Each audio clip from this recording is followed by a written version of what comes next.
We have opened up today. Today And with the opening. Exactly. And exporters, I think time to be tough with them, no? Yeah, because anyway.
Good afternoon, and on behalf of CA Sri Lanka and the CFA Society of Sri Lanka, I would like to very warmly welcome all of you. I was informed that there may be a few participants from overseas, so good morning or good evening, depending on where you are.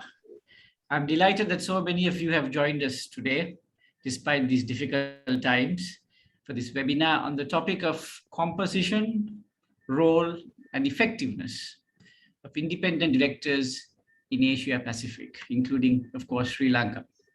I believe that this is a hot topic at the moment, and this session will cover not only the regulatory aspects, but the practical considerations and the expectations of independent directors as well. Independent chairman directors play a very, very crucial role in business today. They are the custodians of good corporate governance, and of course, enhance corporate credibility amidst debates of whether independent directors are truly independent or not. It is essential that we look at their responsibilities and what is expected from them in this current environment. We have put together a pool of eminent resources, experts in their domains, to share with you their vast reservoirs of knowledge and experience. I would like to acknowledge our strategic partners this afternoon, the Ceylon Chamber of Commerce and the Colombo Stock Exchange, as well as the Daily FT and Textware. I would now like to invite the President of CA Sri Lanka, Mr. Manil Jayasinghe, to address you. Over to you, Mr. Jayasinghe. Thank you, Ashane. Good afternoon, good morning to wherever you all are, and a warm welcome to all of you all for this, I think, very important program or discussion that's going to take place in a little while. As you know, an independent director is a member of a board who do not have material relationship with the company and is not part of the company's executive team. That is what an independent director is all about. So if you can see today, the topics that are covered, we are covering the composition, which is the balance in the board.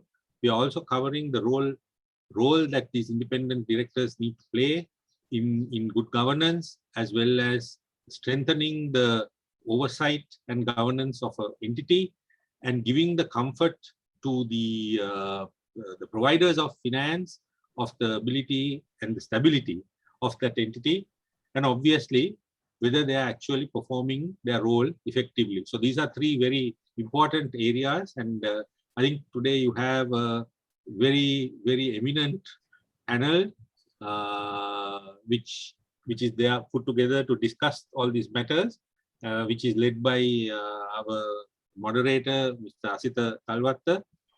So without taking too much of your time, I wish all of you all a very useful program and an informative program in these difficult times, and which is, I think, the role of the independent directors become even more relevant in these difficult times when they are steering entities through these turbulent times. So thank you very much and welcome. And I hope you all have a very useful and fruitful discussion today. Thank you. Thank you, Mr. Jayasinghe. I would now like to invite Dinesh Varusuvitana, the President of CFA Sri Lanka. Over to you, Dinesh. Thank you, Ashane. A warm welcome to everybody for this afternoon's session on the composition, role, and effectiveness of independent directors. On behalf of the CFA Society Sri Lanka, we are pleased to partner with CA Sri Lanka, the Securities and Exchange Commission, the Colombo Stock Exchange, and the market participants to support the strengthening of regulations and governance of the capital market. These two aspects are essential for the development of the Sri Lankan capital market. By instilling investor confidence and attracting investors to the market, both local and foreign, in today's global context, once confidence in the market is lost, it's very difficult to rebuild investor confidence for a market such as Sri Lanka. Independent directors have a key role to play in ensuring good governance. Portfolio investors look up to the independent directors to safeguard their interests and uphold the principles of good corporate governance. Being a global organization with a presence in over 160 countries, we are able to support Sri Lanka's journey of strengthening the regulation and governance of the capital market by sharing international best practices. We believe it is imperative for the development of Sri Lanka's capital market and attract foreign investors into our market. So during the discussion today, you will hear from eminent panel of speakers on the development with regard to corporate governance in Asia Pacific and how we can learn from these best practices in Sri Lanka. Thank you. Thank you, Dinesh. So now we move on to the main presenter. Recently, a survey was carried out on the regulations and practices concerning independent non-executive directors in listed companies in Australia, Hong Kong, India, Japan, Malaysia, and Singapore. To present the findings, we have invited Mr. Sivananth Ramachandran. He is the Director of Capital Markets Policy, India, at the CFA Institute. In his role, he is responsible for advocating policy positions on issues that impact Indian capital markets, including corporate governance, ESG, and pensions. He was part of a Security and Exchange Board of India working group that reviewed related party regulations. He is a CFA and has an MBA from the Indian Institute of Management. He also holds the Professional Risk Management designation and the Fundamentals of Sustainability Accounting credential provided by the Sustainability Accounting Standards Board of India. I would now like to invite Mr. Sivananth Ramachandran to make his presentation. Over to you, Siva. Hi, thank you, Ashing. I want to thank CA Sri Lanka and the CFA Sri Lanka for giving me the opportunity to talk about our report on independent directors in Asia Pacific. So at CFA Institute, our mission, in addition to education and ethics in the investment profession, we also look at advocacy, focusing on market integrity, investor protection and shareholder rights. And corporate governance is an area that we actively look at in terms of regulations and best practices. And I'm happy to talk to you about some of the findings of our recent report. Let me share my presentation. Just a minute.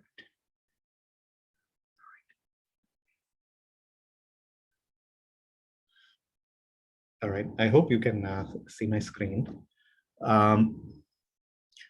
So just as a background, so like Ashane said, so earlier, earlier this year, we released a report on independent directors in Asia Pacific, covering 6 markets.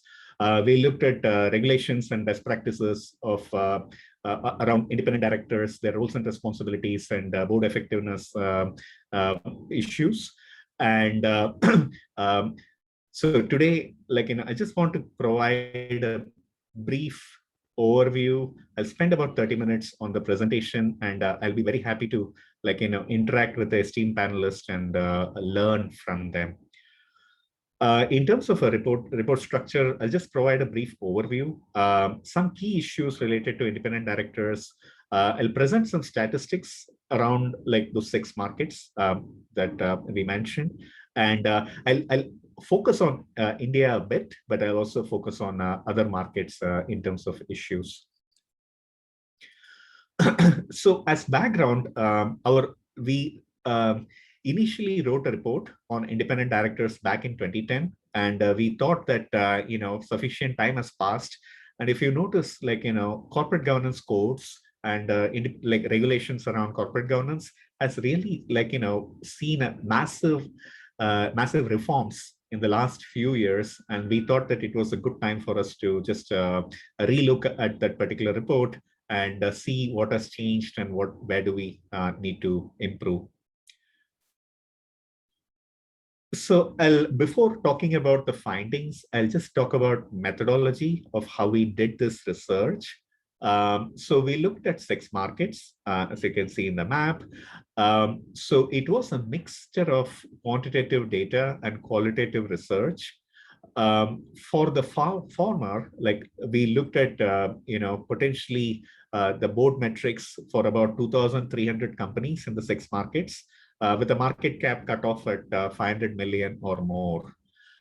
And we looked at statistics around board composition, diversity, even how institutional ownership potentially correlates with some of those board metrics and so on. We did literature review, which is essentially look at the regulations, the changes, as well as potentially academic studies. We interviewed the market practitioners, investors, as well as board members. And we came up with our set of recommendations based on all of this particular research. Now, I think at the beginning, Manil talked about why, what's the role of independent directors and why the subject is important. Essentially, independent directors improve board effectiveness and decision making because they provide that independent perspective, and they bring together potentially a set of skills which could be complementary to what the executive directors could bring. Independent directors represent all shareholders, especially in the context of markets like India and Sri Lanka, like the minority shareholders. They potentially mitigate the agency problem, which in the Western world, the agency problem is between shareholders and management, whereas in markets in Asia Pacific, the agency problem is between controlling shareholders and the minority shareholders. And lastly, they counterbalance the management and controlling shareholders. So these are broadly our take on the subject. So a company director is independent if they are not biased or controlled by others, which is kind of its definition, right? So, but it also goes a bit beyond just definitions and so on. Independent directors should, in our opinion, constitute a majority of the board. So I know that typical regulations only require like 1/3, but in our opinion, it should constitute a majority. Independent directors should play a significant role on board committees, which could mean both the majority of the board committees, as well as potentially the chair of the board committees should ideally be an independent director. And lastly, we think that the chair of the board should be an independent director. So it's across markets, and we'll see that, typically they're separate, but it is not it's still not the case that the chair of the board is an independent director. We think the cooling off period of what potentially the connected individuals can become independent directors, the cooling off period should be no less than 5 years. I know that typical, regulations and practices like stop at 3 years at best. And lastly, we also believe that diversity improves board effectiveness. So this is broadly, a spectrum of our take, and we can talk about it in a little more detail in the coming slides. So one of the, when we looked at independent directors, so we wanted to look at the issues across multiple dimensions. So this is just, it's a busy slide, but this is just a spectrum of issues that we looked at when we saw, in terms of board characteristics, how do we analyze board independence across different markets. So one thing to note is that in a lot of these dimensions, the answers are not always clear cut. I think it's like if the answers were clear cut, both from the company's perspective as well as the investor's perspective, I don't think we need to have a discussion on what's the best way to do it, right? So I'll just take an example: overboarding, right? Now, we know that overboarding is directors who sit on multiple boards could potentially would not give sufficient time to board matters. But we also know that from the company's perspective, they really sometimes seek the directors who have connections in a lot of boards, because they bring the value of their network, as well as they also bring the value of seeing firsthand, their firsthand experience at other companies. So they bring together some interesting perspectives and so on. So from a company's perspective, I think a director who sits in multiple boards potentially brings value, right? So I think we need to be cognizant of why, for example, overboarding happens. We could still then from that position we can analyze that what's the right answer when it comes to limits on directors sitting on multiple boards and so on. So there are reasons why these issues happen, why long tenure directors exist, why there is a lack of diversity and so on. We should recognize why these happen, as before we can kind of take those positions on what should be done about it. So I'll just talk about some of the key issues with respect to independent directors. I just presented a spectrum here. So we'll do a small deep dive into some of these issues. The first one is a definition of independence. Now there are, what we have seen across markets is that there is a spectrum of definitions, including a couple of markets which just allows the company to define its directors' independence. So, Australia and Japan, they just provide some guiding principles, but they just allow the companies themselves to define, whether what the definition should be, as well as provide information on why they think a particular independent director should be considered as independent, right? So I think the first question is should a company define its directors' independence? We have seen it in at least 2 markets, and at least one of them, Australia, the level of corporate governance is fairly mature, right? So it's not a thing that everywhere regulators define it. But in some, where regulators kind of define these thresholds, they will provide a set of criteria such as, family connections, whether it's executives or parents or subsidiary, what kind of business relationships exist, and so on and so forth.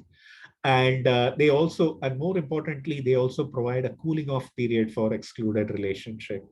So the cooling off period is something we thought is really interesting. I mean, we have seen some markets which allow a long tenured employee to come as independent director after just 2 years.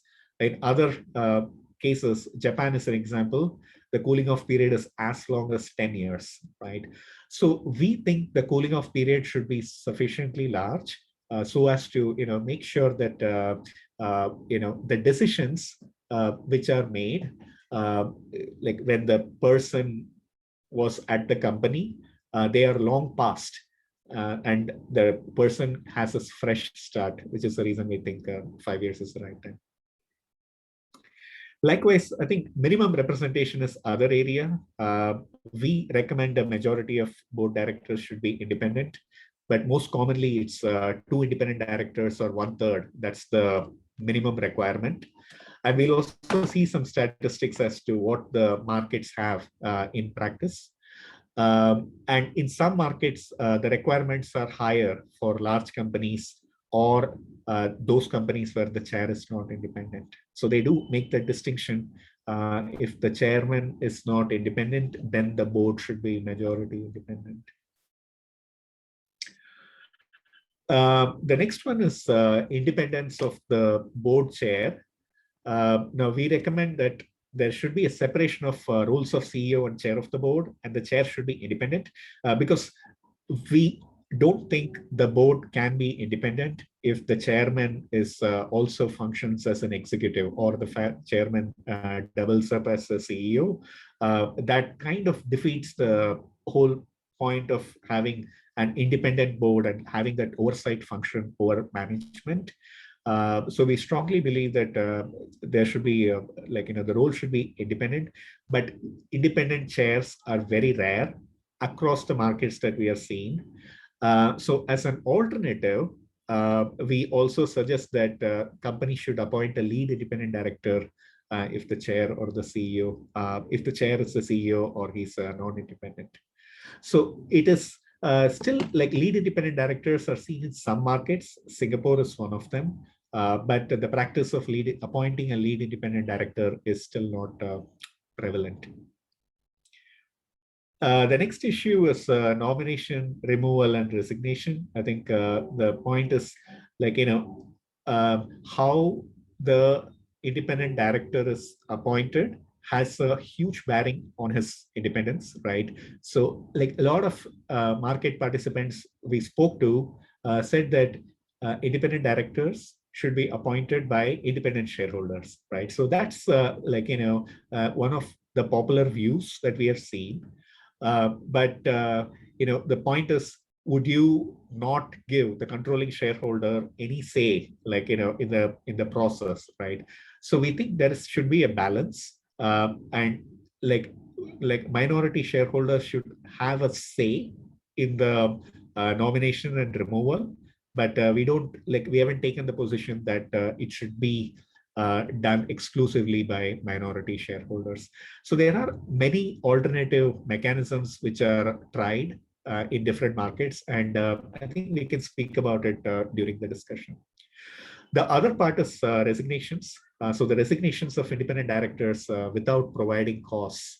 That is also a significant governance concern. So I think when they resign, the reasons are typically not transparent, and the resignation is typically shown as other commitments or things like that, rather than giving the right reasons for a resignation. So diversity is another topic. So we believe board diversity improves its effectiveness, reduces groupthink within the boards, and a diverse board, the members are also more likely to challenge each other, which improves the independence of the board. But we believe that it's a function of characteristics, and it is also a function of skill sets and background. It's not just a particular characteristics, but we do believe that there is a need for addressing the gender imbalance on company boards. And there are other issues. I think we can go on and on. So in the interest of time, so some of the things, other things which comes out clearly is the remuneration. How remuneration could potentially impact independence. And other major issue that we have seen is long tenure. So some markets put a hard cap on tenure, whereas other markets require shareholder approval for long tenure directors. In some cases, like a two-tier approval, which with minority shareholders having a strong say on continuation of long tenure directors. So India is a market which puts a hard cap on tenure of 10 years. So I'll just briefly show you some statistics. I think there is a wide spectrum when it comes to outcomes. So we just talked about the issues. But what does the outcomes look like? So we calculated some metrics across the markets. So director independence, right? So what is the average percentage of independent directors on boards?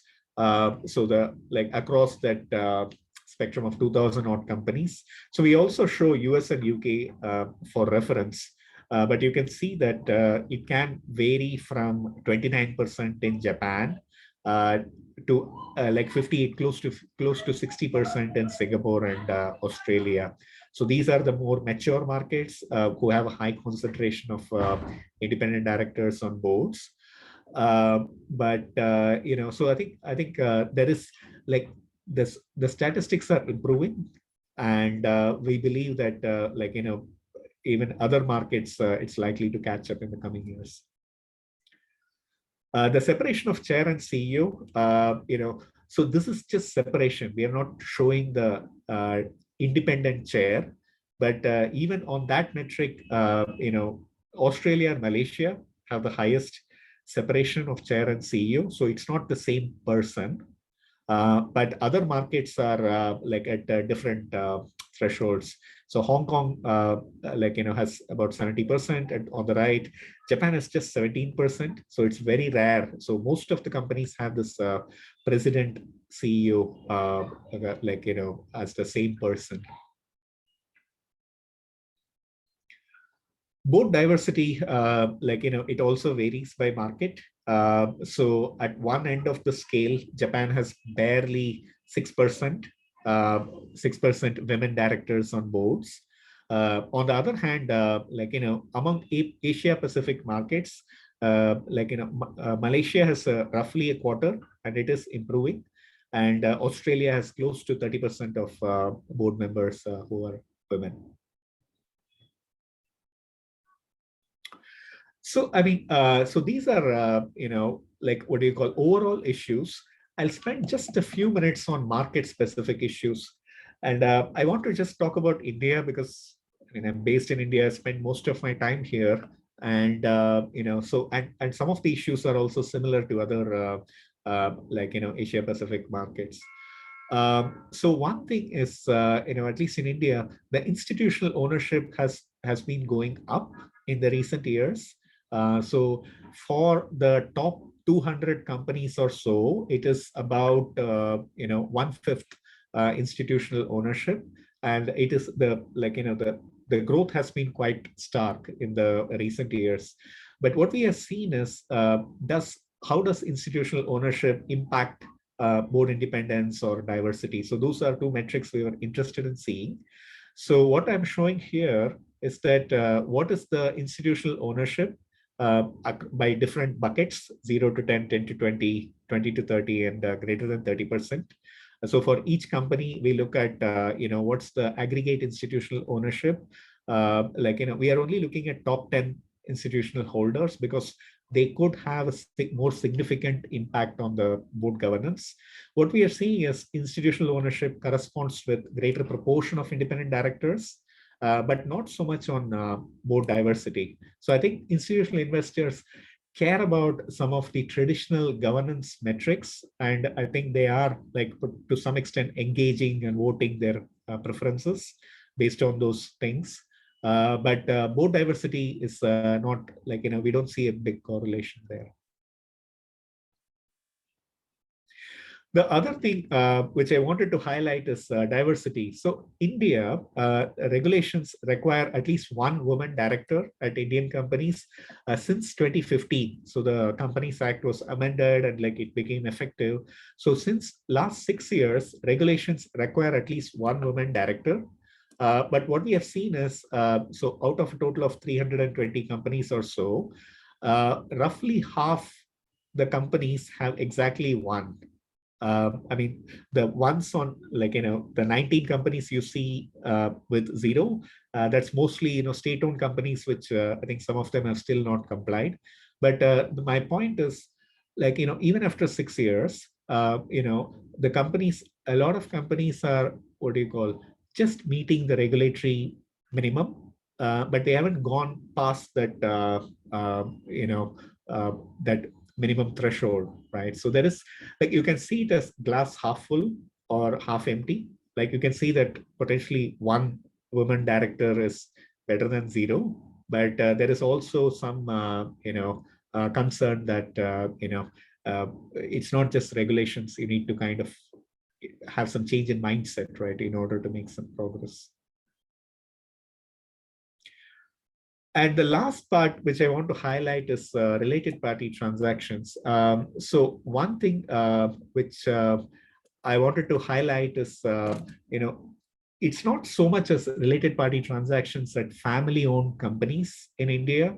It is a related party transaction by multinational companies' subsidiaries, right? So that is also an issue. So traditionally, you would imagine that, oh, this like family-owned companies, like, you could have potentially governance concerns, but then you have these foreign companies which could potentially, at least stereotype would suggest that they would have better governance and so on. But in the last few years, one of the issues is, related party transactions by multinational companies in the form of royalty payments. This table shows some of the biggest multinational companies' subsidiaries. Maruti Suzuki, the automobile company, Bosch, Nestle. At the bottom, you have Colgate, and so on.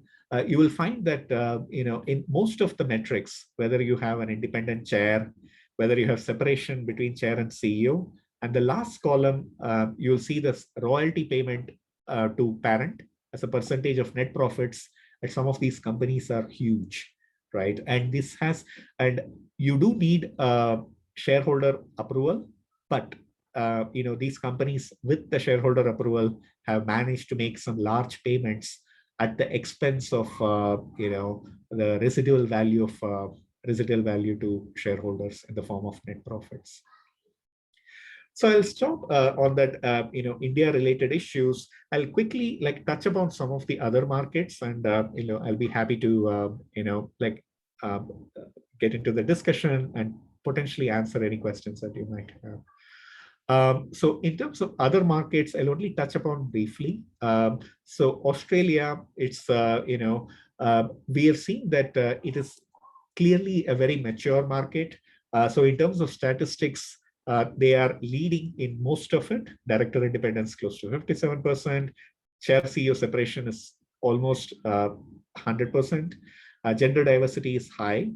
But recent issues in Australian corporate governance landscape is this culture and conduct scandals in financial services industry. So there has been issues that superannuation funds have missold some of their pension products to individual investors, and the banks and some of those insurance companies' boards have not exercised sufficient culture and conduct oversight on management. So that's a issue that has come up most saliently.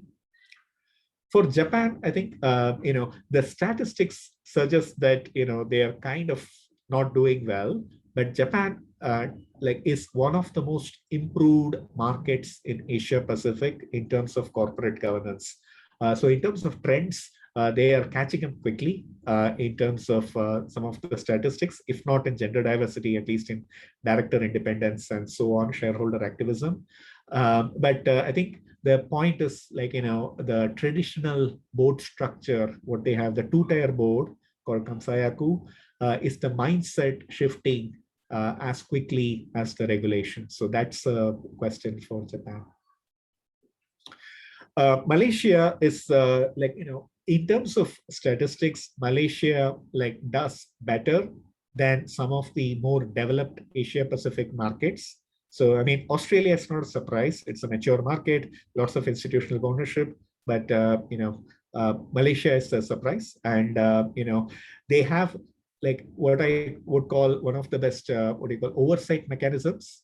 And they also have a strong retail shareholder activism in the form of, minority shareholder watch group. So there are some, there are some positives. The biggest concern with Malaysia is the public governance. So 1MDB kind of showed the problem with public governance, and Malaysia has a lot of ex-politicians as independent directors. So the point is there an issue with cronyism and that kind of issues? And Singapore, I think Singapore surprisingly it doesn't always have the strongest corporate governance. There has been multiple scandals in the recent past with respect to audit quality. So there has been some investor concerns that Singapore is kind of it is seen as an investor destination in Asia, but the level of corporate governance in recent times is a cause for concern. I'll just conclude here. So the broad recommendations that we want to make is the majority of directors in a company board should be independent, and we are seeing progress on that front. The role of CEO and chair should be separated, and the CEO, the chair, should be independent, right? So I think the first part is getting there, separation is there, but the independence of chair is still very, very rare across markets. Board diversity, particularly gender diversity, should be improved. I think independent director. So one thing which we can talk about in discussion is, independent directors rarely engage with shareholders. And if they don't engage with shareholders, how are they going to know what the issues are and what the shareholders are concerned about, right? So I think that's something that we want to encourage. And lastly, I think you can training can help, particularly in the area of I would say related party transactions. I'll just stop there. And I'm looking forward to the discussion and any questions that you might have. Thank you. Thank you, Siva, for that very informative, insightful, and thought-provoking presentation. I'm sure, I have no doubt that some of the findings that you shared will have an effect on the corporate governance landscape here in Sri Lanka. So now we can move on to the panel discussion. If the participants do have any questions, you can post it to the Q&A or to the chat box. And I would like to introduce to you today's moderator, Mr. Asita Talvatta. He is, of course, no stranger to us. He's a former president of CA Sri Lanka and the Chartered Institute of Management Accountants of Sri Lanka. He has served as the chairman of the Sri Lanka Accounting Standards Committee, the Auditing Standards Committee, and the Urgent Issues Task Force of CA Sri Lanka. As the chairman of the Corporate Governance Faculty, he has been very closely associated with the development of corporate governance in Sri Lanka. He also represents CA Sri Lanka and chairs the Integrated Reporting Council of Sri Lanka. Thank you, and over to you, sir. Good evening to everyone, and thank you, Ashane, for the kind introduction, and to Mr. Ramachandran, excellent presentation, a great sweep of what's happening in the Asia Pacific region on very significant areas of the role and effectiveness of INEDs on boards, particularly in relation to independence and so on. Now, if I may, in Sri Lanka, we have been having codes of best practice, and we've had mandatory rules. Mandatory rules, I think, date back at least 10 years now, or maybe a little more. We have been in the process of looking at a revision.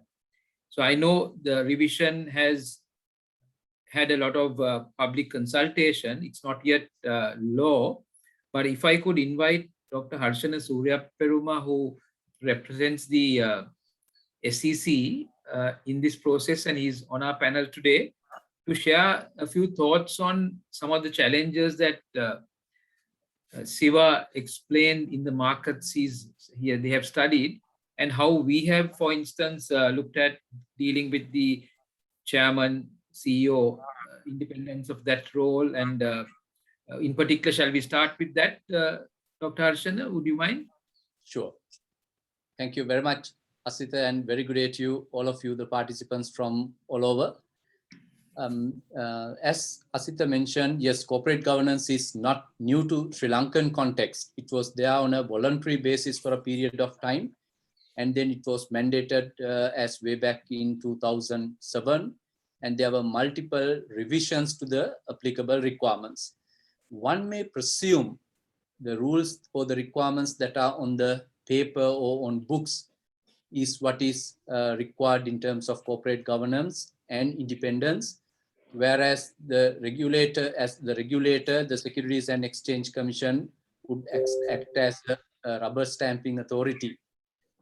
Just to demystify that one, I would like to share some case examples where the SEC got involved and the matters ended up either with litigation or referred to courts. I would take 3 examples to highlight that one, as Asita requested, to highlight the challenges. One example is where SEC, based on our regulatory oversight functions, we found out an independent director has declared himself as independent, whereas with certain other family members, they have exceeded the maximum threshold the person is allowed to hold in a company to consider his independence is impaired or not. The SEC identified the matter and took action, brought the matter to the attention of the board, and the particular director was asked to step down. The irony in the context of Sri Lanka, it's very interesting. The particular independent director, so-called independent director, decided to go to courts and sought an order requesting the SEC as the regulator to amend the rules which specify at which threshold the independence is impaired or not. So the court took up the position submitted by the SEC together with the CSE and upheld the position. No revisions are required. The position decided by the SEC holds as the valid threshold. So that's to show the extent the independent directors, so the so-called independent directors and shareholders to go the context to contest the provisions, and the ability of the regulator to stand by to withstand this pressure that is coming on. That's one case example. I'll take another case example where the independent chairman of a bank, a commercial bank, SEC has certain findings in terms of a particular transaction that has taken place, and we established that the so-called independent chairman has is holding director board in one of the companies of the parent company, even though there are maximum thresholds for commercial banks. At a particular level, the particular party is, or the particular individual director is holding a board seat in one of these so-called parent companies, one of those entities. Once again, the matter ended up in courts. Together, Central Bank and SEC, we were jointly standing our grounds on it has various other matters as well. And ultimately it was decided in the favor of SEC and CBSL. So this is once again to show, no matter the level of pressure exerted on the regulator, we stand our ground and has demonstrated to the investor community, particularly to the foreign investors as well as strategic investors locally, the role of the independent director is very important, and the SEC takes it very seriously. I'll take another case example, because I think that's a very important way to demonstrate how SEC discharge the regulatory role. One is as an obligation, and on the other hand, the expectation from the stakeholder. In another example, SEC noted a company that has applied for listing through our inquiry at the time of reviewing the documents submitted to the Colombo Stock Exchange and to the SEC. We noted there were findings by court. The independent chairman of that particular company who has applied for listing was found to be in violation of provisions in the Companies Act relating to oppression and mismanagement. So we had to make a decision when there are court findings in terms of a particular individual who has matters relating to oppression and mismanagement. Should we allow such an individual to become the independent chairman of a board? Once listed, now will be looking after the funds that have been handed over by the members of the public as well. So once we took up the position, the parties challenged the submissions of the SEC. There are no express provisions in the SEC Act or in the listing rules to bar such a party becoming the independent chairman of the company. After a lot of deliberation, the SEC Commission stood by the findings, and the particular individual has to step down from the position of the chairman prior to admitted to listing. So this is just to demonstrate it is not just written on the books, but SEC takes it seriously, and we go to the last possible level to ensure that independence is not just a word on the books, but it is truly demonstrated by party who are holding these positions as well. Please disturb me if I'm taking too long. No, thank you. It's very interesting to see these case examples. That's right. I'll take another case example, very large listed entity. We found the independent there were 3 independent directors, and 2 of them have been appointed by the major shareholder into the company as independent directors. And upon inquiry, we found out there were certain written correspondence to establish that it was to represent the interest of the major shareholder. So based on that, we contested the position that even though you're carrying the title of independent director, because of this documentary evidence that we have found, you will no longer be considered as independent because you're representing the interest of the major shareholder, not the interest of the company or interest of shareholders as a whole. So these are specific case examples, and all these companies are large listed companies. So this is to demonstrate to the extent the regulator review the correspondence that are available either publicly or submitted to the SEC or submitted to the CSE or tipped off to the SEC by various whistleblowers.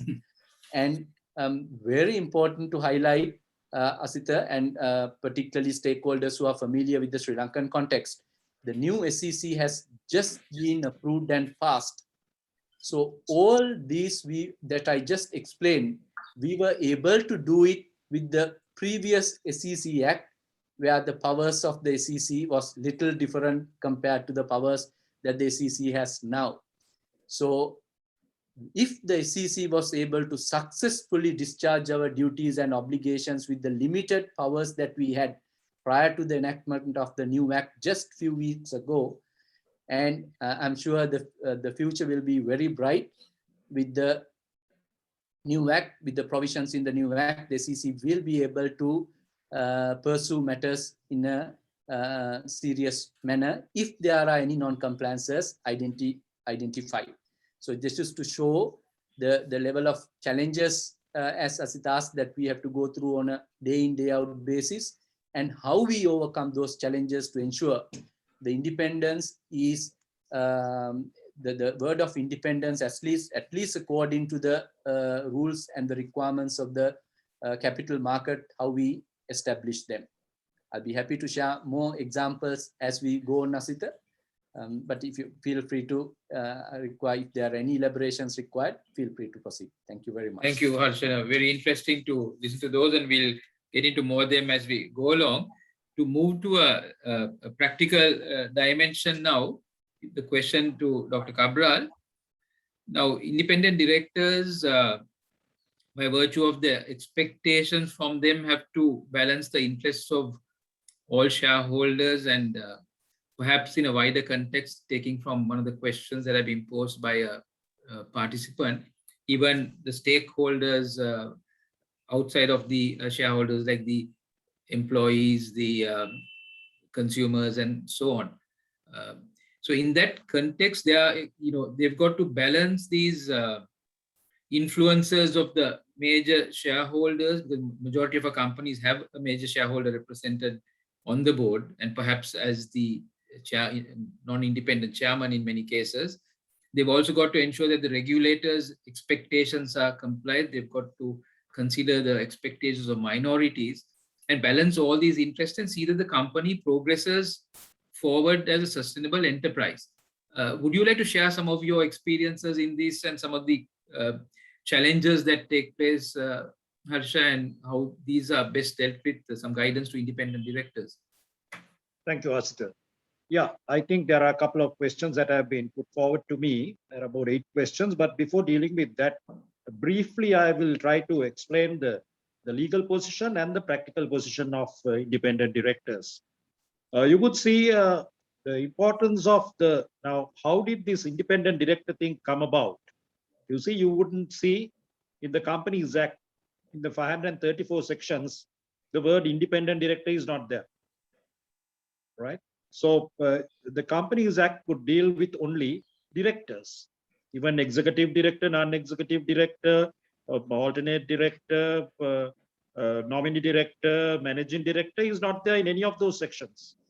So independent non-executive directors came in by way of corporate governance. So prior to 1992, we didn't talk about corporate governance. Corporate governance is good governance.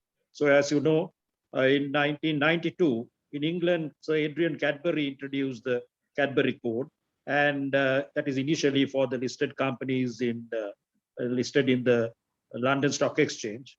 And we followed it in 1997. Chartered Institute started, and that journey is a long journey from 1997 to 2021. I think now we have this corporate governance committee, or Asita is the chairman of that committee. We have been working in that committee for the last 20 odd years. I think started with Ajit Jayaratna first as chairman, then Mr. Nivad Cabral was chairman. So a lot of thinking has gone into this.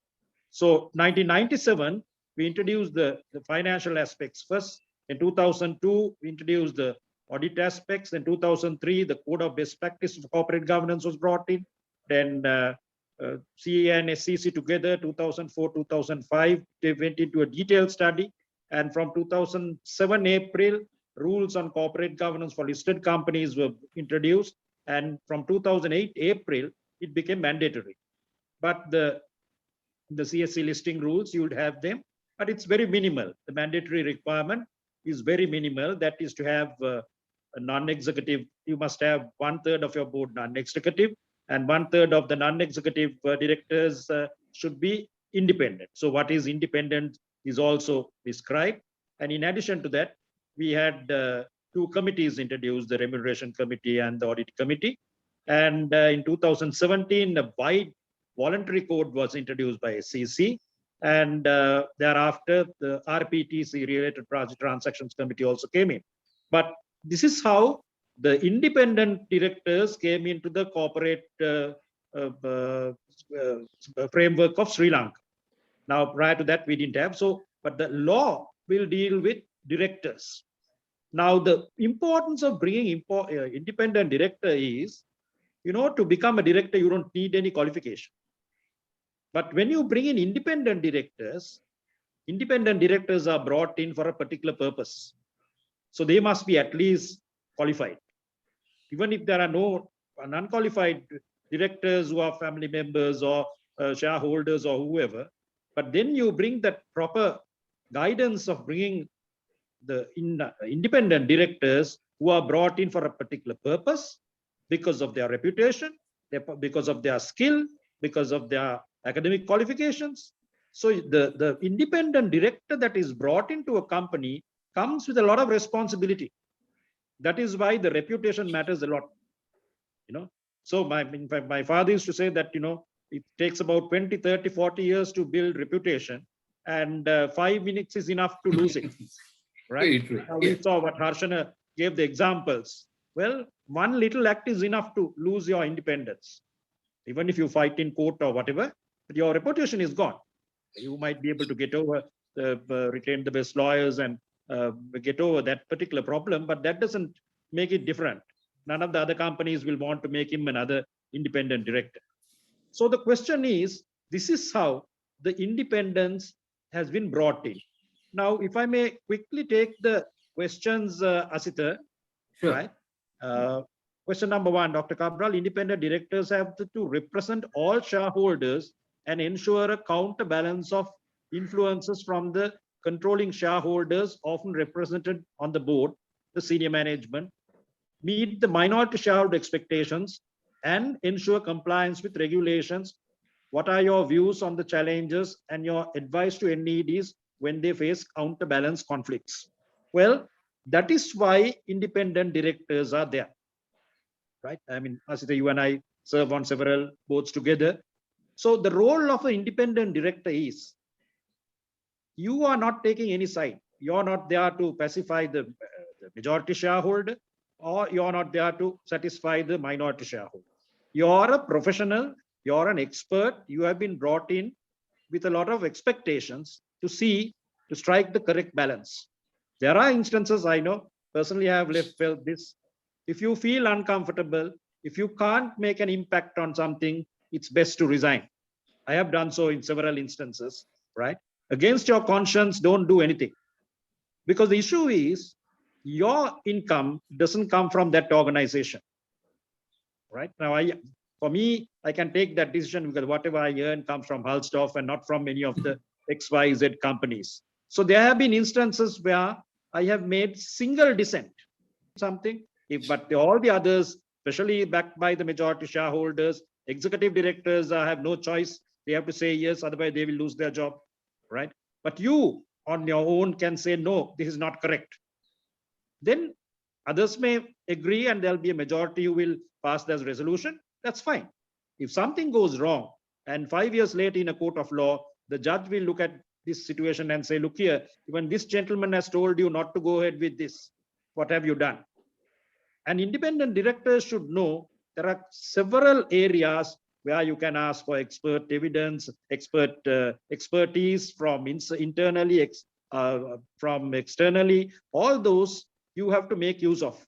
If there is an issue, they're trying to bulldoze, you can say, no, I'm not very comfortable. Why don't you get an independent legal opinion or independent tax opinion, independent financial opinion from another top 4 audit firms, right? So that you are comfortable with the decision that has been taken. So you got to strike a balance between the majority, the minority, the so power blocks and whatever. But still, you have an independent mind where that has to be made use of. Then question number 2 is, how is your board? How do your boards select independent non-executive directors? What skills are important and how can these be assessed? Well, it's very difficult, I know. It's very difficult to find gentlemen in this society, especially today, right? Long years ago, it was not difficult, but now it's very difficult. So you've got to look at the track record. I personally, when I want to join a company, I would call for 5 years backwards annual reports, because you're joining a company, you're taking over somebody else's sins. So you must make sure, like when you're buying a company, you do a financial due diligence, do a legal due diligence. The same way, when you're taking on a very responsible position.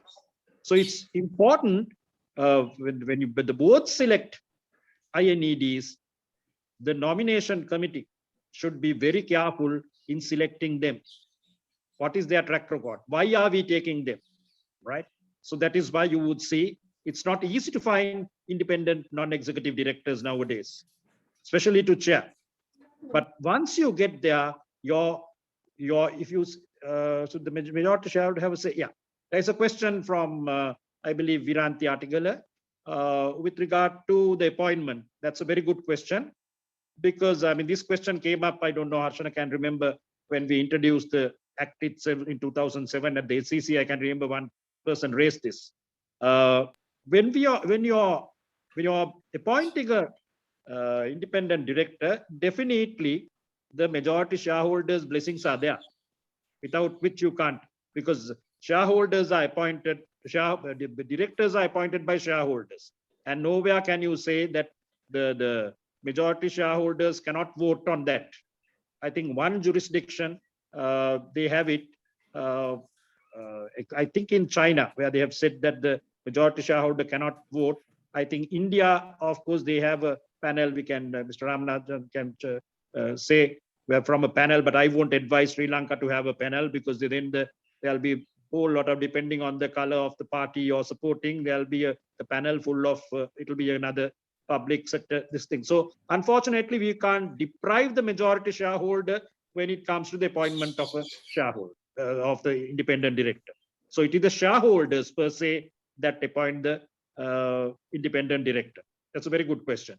So skills are important. You have to look at the reputation, the skills, the academic qualifications. I would, of course, say more than everything, the reputation. We saw what Harshana mentioned the short while ago in regard to those cases. And if you know the names, I know the names, you'll be surprised, right? That is the saddest thing. We think that they are the greatest people on earth. Question number 3.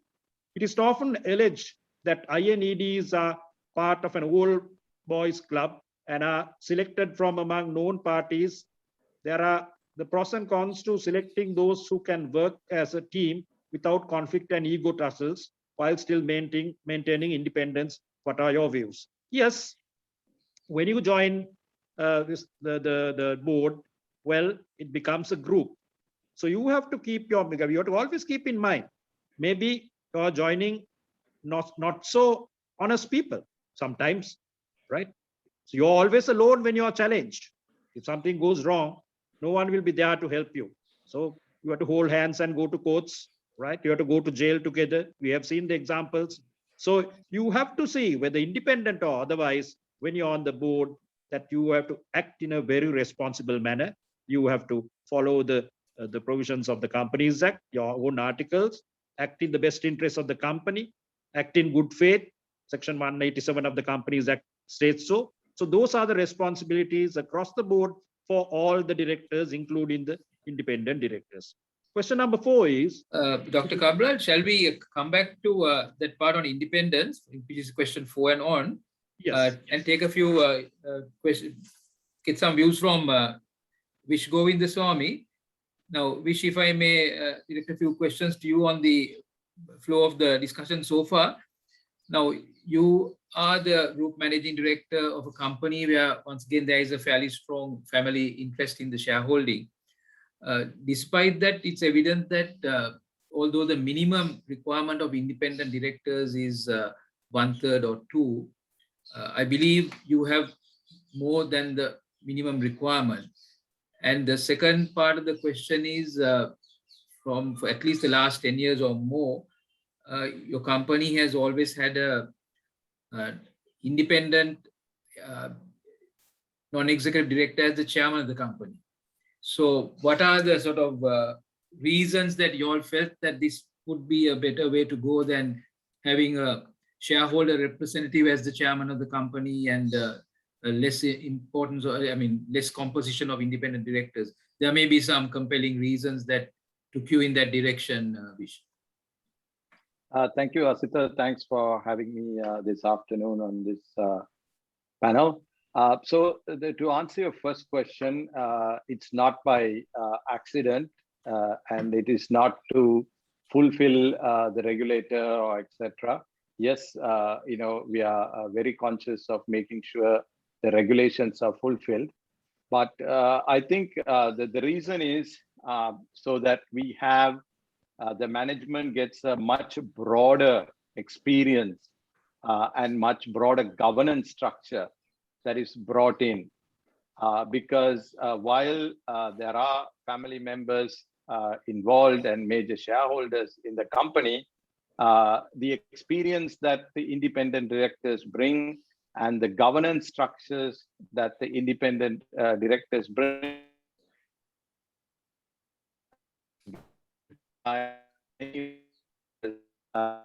investors who invest in our company, who look at that structure.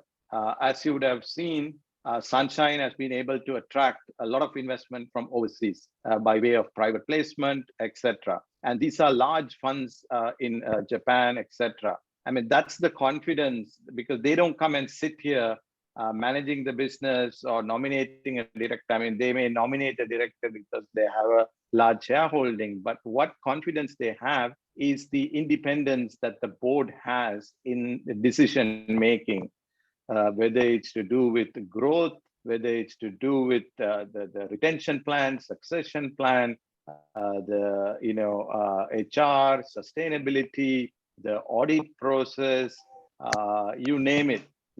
So all this gives us much more confidence in the type of individuals that we have in our board. And I'm very proud to say that we have some of the very best in Sri Lanka acting as independent in our board.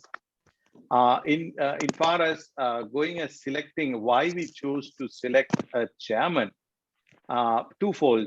One, once again, it gives any decision making, whether it's to the majority shareholder or the minority shareholder or the institutional shareholder, gives them a lot of confidence that there is no undue influence by any one person. It also gives the other independent directors not to be bowed down by a major shareholder, because they're completely independent. And like Dr. Cabral said, when you have an independent chairman, another independent director does not have to feel pressured in saying, I don't consent. Consenting is always easy. When you don't consent to a decision is when there's a lot of challenges. And when you have an independent chairman who also is not a shareholder, and like Dr. Cabral said, these people don't live by the fees or whatever that we pay. I mean, they're well off by their own, and they are given up their time because there is some amount of caring about the shareholders, etc. And that's why they come and put in their time. So I think that's all that is the reason that we always felt an independent director. And more than anything else, and one more thing before I close, is you look at the employees, they are so much more confident that whatever the decision that is made by the board is probably a fantastic decision, and it is not been, hearsay by, a family member who's got an ego or just an ambition that he or she wants to fulfill, etc. There's so much check and balances. You see, when if there's something to be done, there's so much check and balances, and that's why that we feel that an independent chairman is always better than having a vested interest person chairing the board, which gives everybody else that much more confidence and independence to talk, to say whatever they want. Thank you, Vish. Sort of putting that to Siva from the experience in the survey, what I'm sort of hearing from Govindaswamy's comments is that in a way to get the best out of your independent directors and to really get them to be able to demonstrate their independence, having an independent chairman brings that value to focus. Siva, would you like to make any observations on that comment? Yeah, no, like I said in my presentation, that's very rare, right? To having an independent chairman and also have a majority independent board. And to some extent, it is true that board effectiveness depends on the setting, the context, the mindset, right? So I mean, what do you want to get out of like, your board, right? Are you just looking for, making sure that you're complying with the regulation? Are you like, trying to leverage the skill sets and like, their opinions to the fullest extent possible to add value to the company, right? In terms of strategic insights and so on. So I think it depends on the mindset that, and we have seen that even in India. So there are like, so-called promoters who have these kind of, have that mindset to, not just look at this thing as a fiefdom, if I have to use that word, right? So, but potentially, what is it that they can bring to the table and like add value, especially in the last 2 years with the pandemic and so on. I think the focus of what independent directors can bring in terms of value, I think the focus has really intensified, I would think. Isn't there a sort of, pendulum, as it were, two sides of the movement? Because, if the independent directors see themselves as those who are largely looking after compliance and, so on, and don't contribute to the business, Right. there is an argument that you load the board with a lot of people who tell you what not to do and where to be careful and manage your risks very well and all that, but not how to do business or support the business process. So, how would you react to that? And I would also then put that question later to both Vish and Harsha. Right. So I guess there is a, so I think I've like, we have heard that argument, like what is the role of independent directors in terms of oversight versus the so-called strategic insight or adding value to the discussions of the board and so on. And I think sometimes it tends to be like, oh, if you do this, then you can't potentially do that. If you do oversight, then you can't potentially add value to the, the strategic discussions or, like add any value, like, or bring your skill sets to the table. Like, I think typically independent directors also tend to have the industry experience or a strategy experience or potentially some other experience like ESG, right? So I think like, I mean, I don't see this but the discussion kind of misses the point. Regulations typically emphasizes the oversight, like, role of independent directors, as it should be, right? So I don't think, independent directors' role is to not like, potentially involve deeply in the strategic discussions and like, create the strategy and so on and so forth. But I think like, from a company's perspective and from the shareholders' perspective, I think they have like, how do you extract the maximum value? I think it should not just be a compliance discussion, right? So I think like, typically it has so happened, if you like, at least in an Indian context, I've heard this thing that, the company secretary comes and he says that, the first item is, review all this related party transactions. The second item is this, etc., etc., etc. The company secretary leads the checklist, and then like they keep on doing this. At the end of the day, you never have time to discuss the, Business, business and so on, right? So it should not. So I think it should. So it all, like, even regulators can play a role. Like, I think if you start putting in too many rules, then like, and compliances, then you just takes away. I mean, how much they only have so much time. The board meeting can only run for few hours, right? So it can't run for like, only 4 times a year. So I think you need to be careful about managing that part. Harsha, would you like to comment on this? Because we are talking of here the effectiveness, role and effectiveness of INEDs. The question of the width of their role. I mean, they bring in addition to their expertise, perhaps from the same industry, perhaps from a professional perspective, maturity, breadth of knowledge. So how do you feel their contribution should be in terms of involvement in activities of the board, in terms of strategy, business, risk management, and areas? A good board will always listen to the independent directors, right? If the independent directors' advice is just swept aside, and not sort of ignored, and then they bulldoze the decisions they want, then there is no point having independent directors. The purpose of having independent directors, not to see now, for example, being an independent director, you can, to a certain extent, about 1%, you can go up to buy shares, right? Now, I personally, I don't buy or sell a single share, because since I'm on a couple of boards as independent director, I personally feel that that is not the correct thing, because you're privy to a lot of information, and it is not the correct thing. So, but what you say is you bring the correct balance and the maturity, the expertise. Sometimes, I mean, you will have to balance it and see, because being rather conventional can be a roadblock to development of the company. So you have to listen to them, reason it out, see whether it's worthwhile, because you are answerable not only to the majority shareholder, you are answerable to the entire shareholding, that is including the minority, and to the world at large. So that's why I said, depending on the expertise, the maturity, the reputation, that is why you're brought in to pitch in a little bit of balance and sort of, bring the proper influence to the board. So that should be the stewardship that is brought in by the independent directors.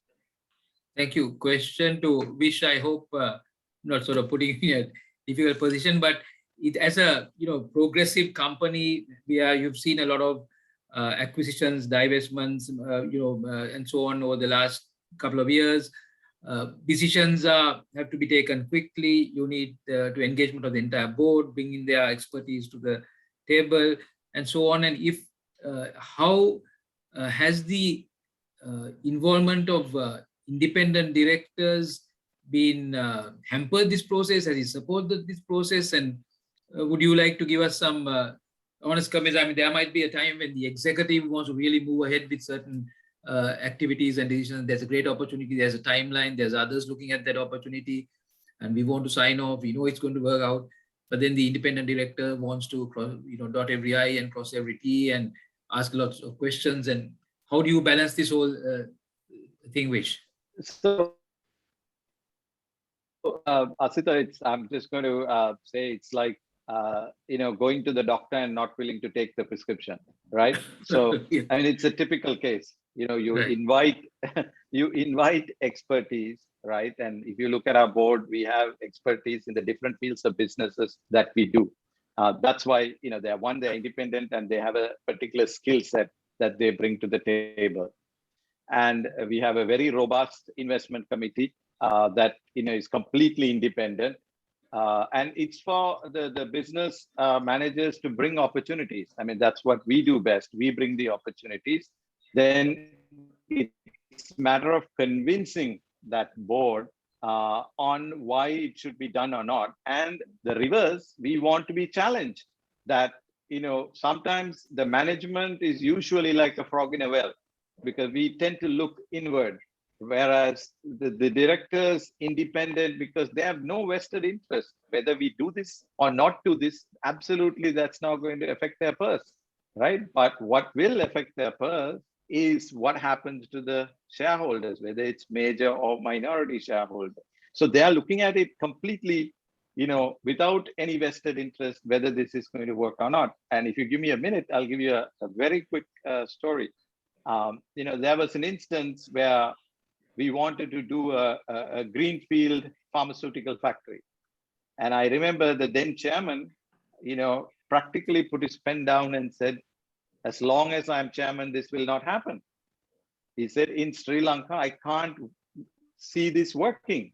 It doesn't matter how many consultants you bring, how many strategies you bring, how many things. He says, because I have opened 25 factories and I have shut 30 factories. I know how this is going to work, guys. It won't happen, all right? And we had to soak up and take the pill. But then later, few years later, when we brought a similar opportunity where it was brownfield, he was the same person who cheered and said, okay, now this makes sense, guys, right? This is what you should be doing. So, it's the same person who told us this will not work, but when it was the right thing to do, they're always there to support. So that's why I said it's like going to the doctor and not willing to take the prescription. So it's really end of the day, it's your choice. You have brought this great set of people and you value them, right? And it's not like they knocked on your door and said, please give me a director post, right? Some of these people we had to convince very hard to come and sit in our board. So, therefore, it's very important that we very clearly listen to them carefully. And like I said before, the employees, all the CEOs, all this decision. So they respect even the senior management, that there is a due process for all these things.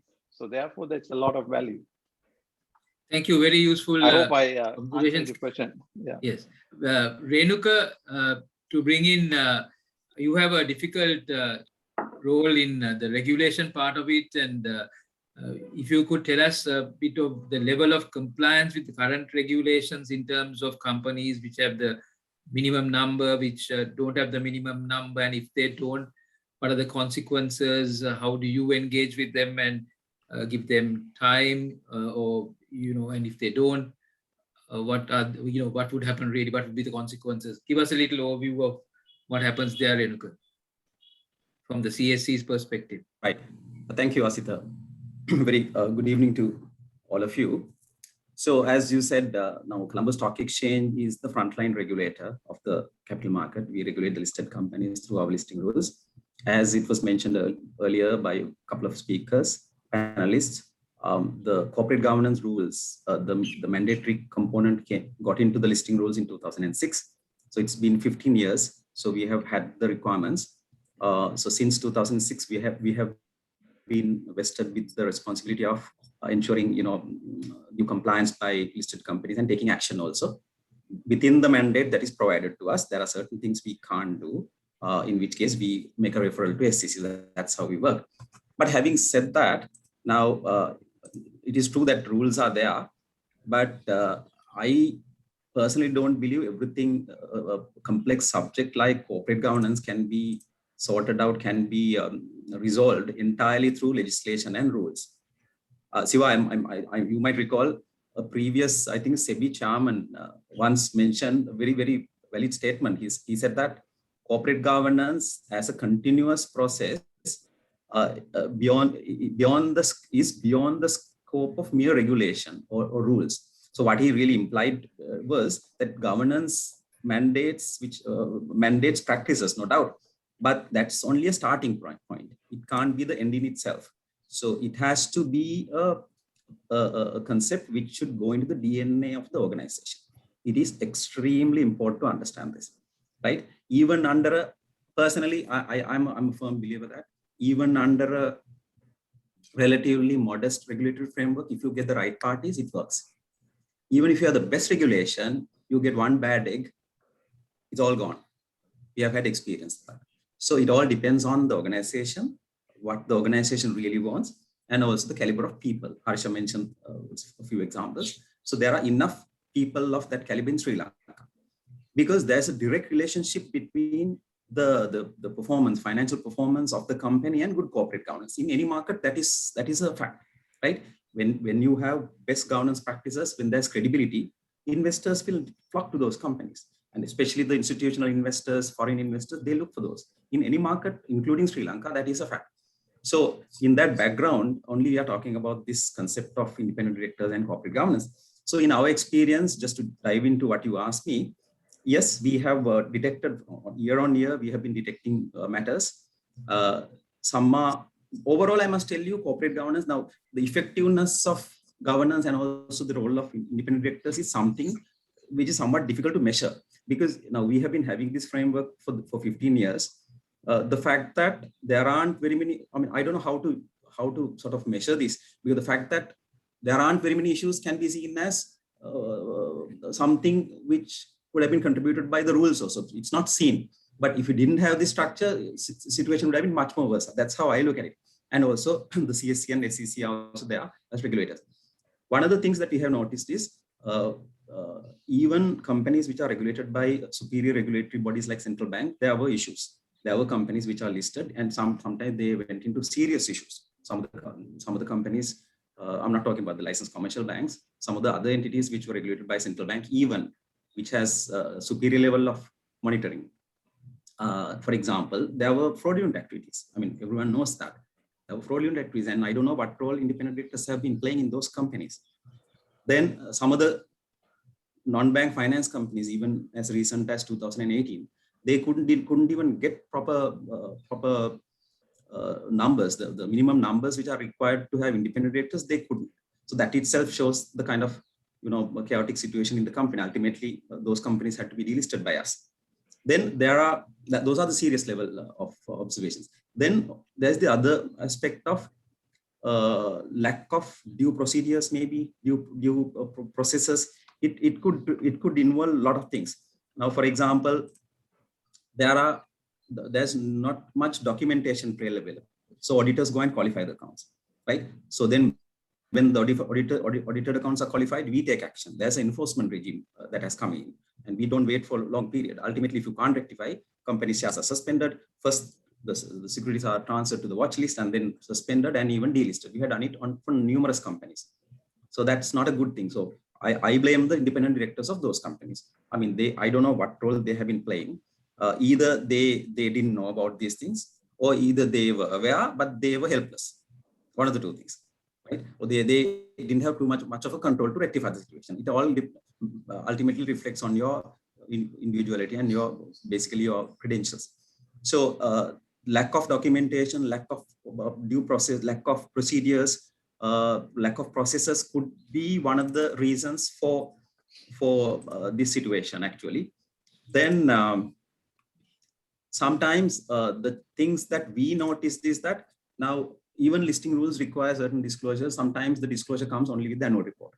So that's too late, because by the time the annual report is released, about 15 months is gone from the beginning of that financial year, even more sometimes. So then by that time, the non-compliance would have actually happened, changes to the subcommittees. So that's too late. I think in the next revision, we will probably make it mandatory that immediate announcement should be made on some of these changes. Then even with regard to companies which comply with these requirements, now they continue to have very minimum numbers in their boards. The minimum requirements of non-executive directors, minimum numbers of independent directors. So no sooner one person resigns, so they get into a bit of issue. Of course, there's time period, I think you asked that also.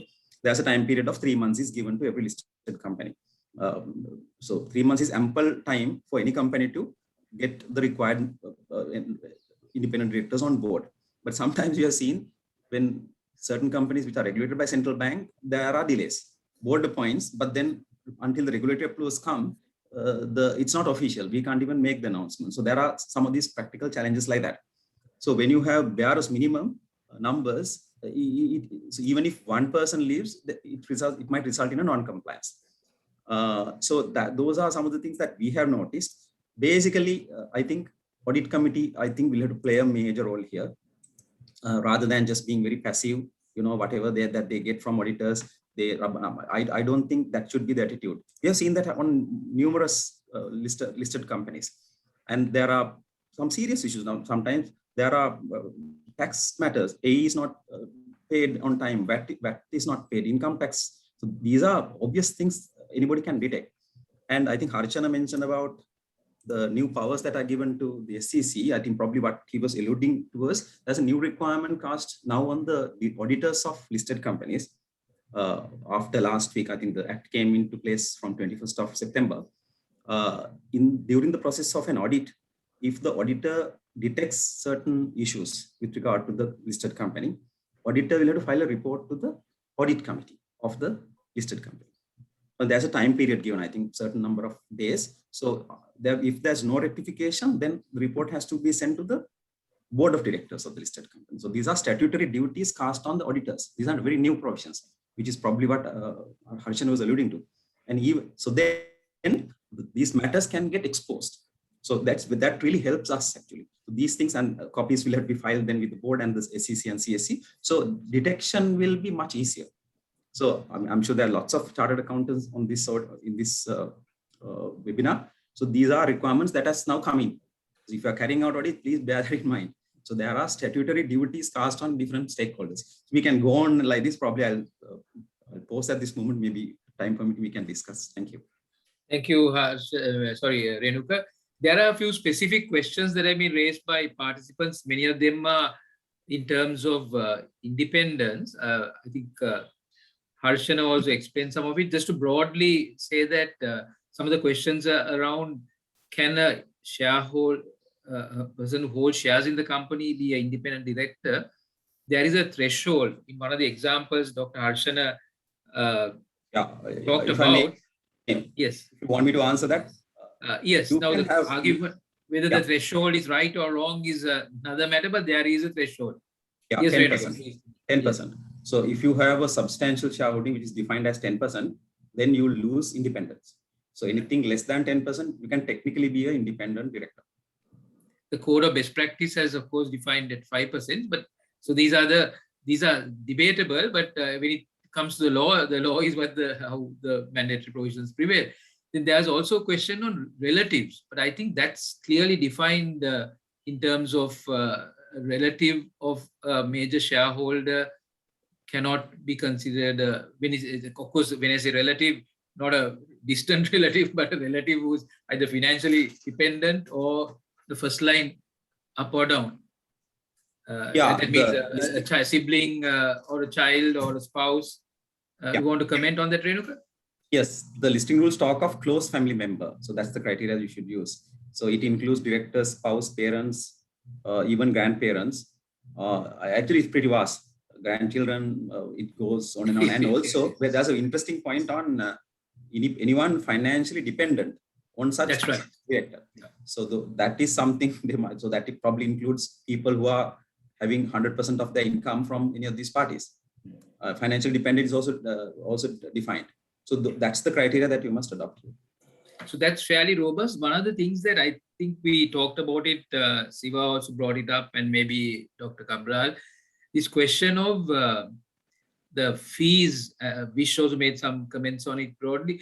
The thing is, the relationship between the fees paid to a director and the level of independence. So just to put it in perspective, now one argument is, if the fees are so low as not to motivate the person to put that time and effort into the level required, you might not get the right caliber of people. The other side of it is if the fees that substantial that they will not want to lose out on that and therefore have a bearing on their income, there is a threat to independence. So there is a fine line there. Perhaps we'll first put the question to Siva in terms of the other markets. Siva, what's the practice and would you like to comment on it? Sure.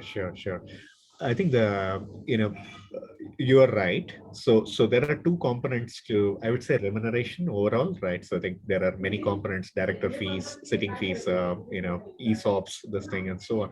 So there are two parts to remuneration. So one is the level, another is the structure. So I think in terms of level, I think we have seen both. So some of the corporate governance codes, like for example, Malaysia talks about, excessive remuneration could potentially impact independence, right?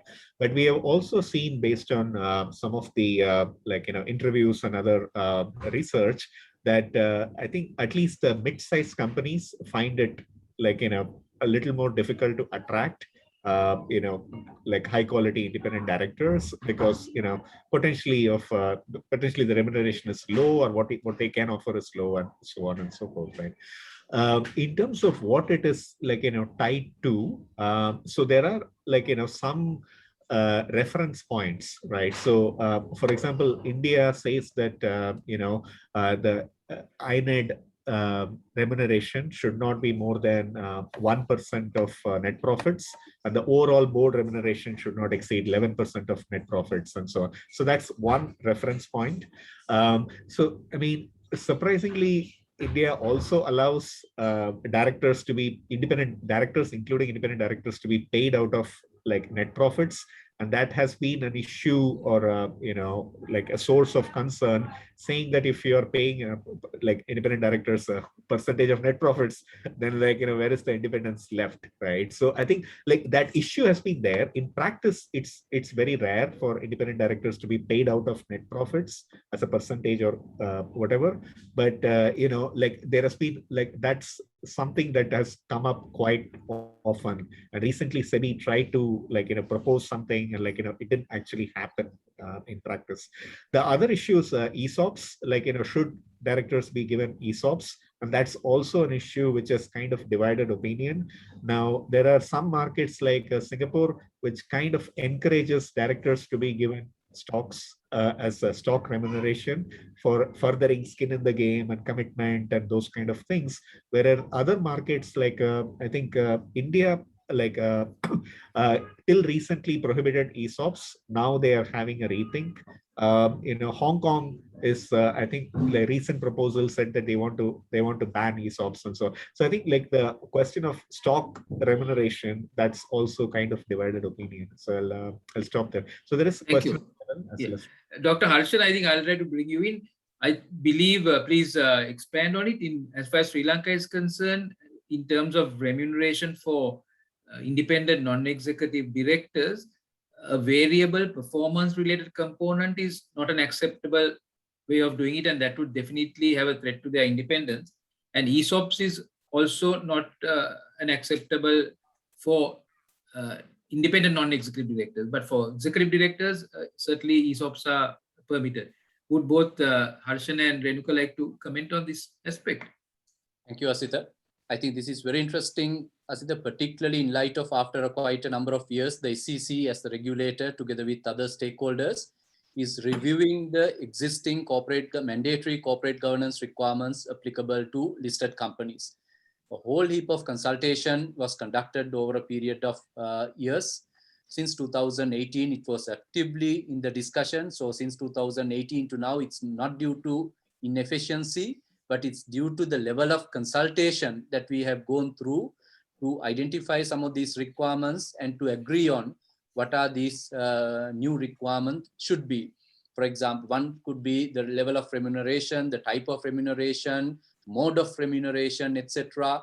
Whether the chairman and the CEO has to be, the duality should be accepted or segregated, or whether a non-independent individual should be allowed to be the chairman of a listed company, etc. So all these have been now deliberated widely. It went on public consultation, numerous sessions of discussions. Asita, you yourself was in the committee that we discussed on these matters. So eminent personnel were brought in during multiple occasions to get advice, input. Dr. Cabral was involved, I recall. So SEC has gone through that consultation process. Now we are at the last step on making those consulted documents into rules, just awaiting approval of the commission.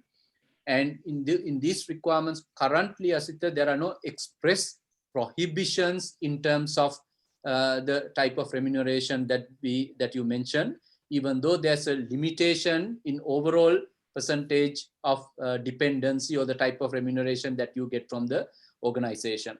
So that is one angle. SEC as a regulator looks at it from the broader perspective of governance than only the role that independent director is in the equation. I'll give you a classic example. Many might not know, I'm sure might be aware, Ceylon Electricity Board is a listed company. I just typed while we were in the discussion on my other computer to see whether they have filed interim financials for the last quarter. I'm surprised to see the interim financial statements for the second quarter is available online, being a state institution. So that's fundamentally a point that we as Sri Lankans and as a capital market that we can be happy of, where institutions that come into the market, they show that level of governance. It's getting the house in order, be more transparent than what it was before. So that doesn't mean to say that everything is 100% hunky-dory, there's no issues at all, but the governance itself is a journey. So if at all any stakeholders objecting to bring state institutions into the market, I suppose if they truly understand the value of governance and role of these independent directors would play in these institutions, they must in fact support these institutions be brought into the market, because that it will help that much for them to take the governance of the organization to the next level. Similarly, Bank of Ceylon, 100% state-owned enterprise, is listed by virtue of listing their debentures in the market. Then one would have this natural concern. These are state-owned enterprises. SEC is a regulator. Would there be influence? Would there be issues? How would SEC manage our independence when it comes to matters of this nature? The Commission is independently reviewing these matters irrespective of the ownership structure of these entities. I'll give you a few classic, once again, case examples will be the best to demonstrate these scenarios.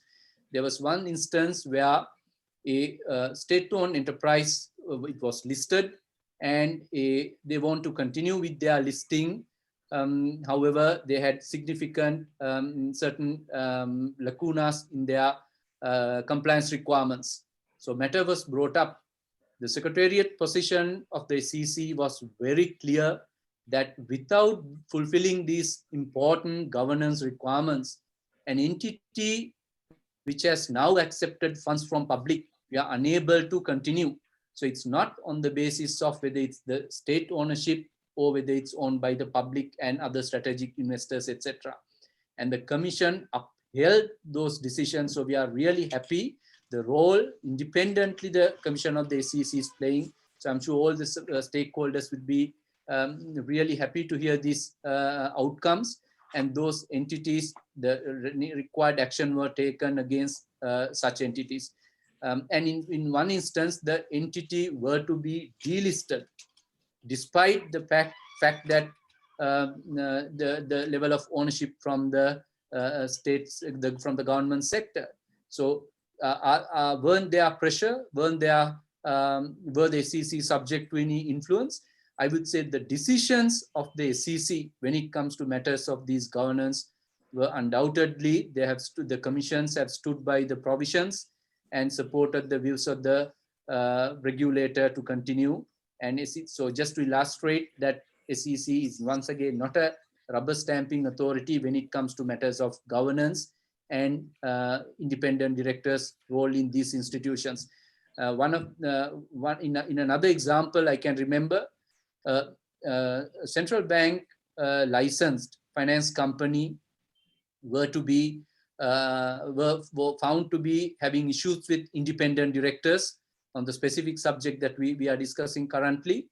And there were requests made relating to these entities to allow them to continue, not to delist, because it is regulated by another entity. However, the view of the Commission was, if an entity to be listed in the Colombo Stock Exchange, accepting money from the public investors, both local and foreign, the credibility of the capital market really matters than the one institution who's having the issue.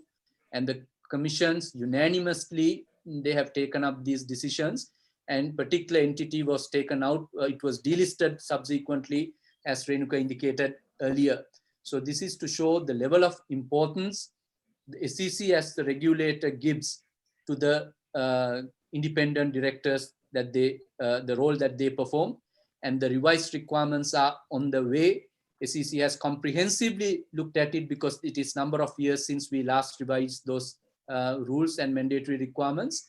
So, but one should not be worried whether are these going to be very onerous requirements to comply as a listed company. Will there be added regulatory burden on them? Obviously, it could be a concern.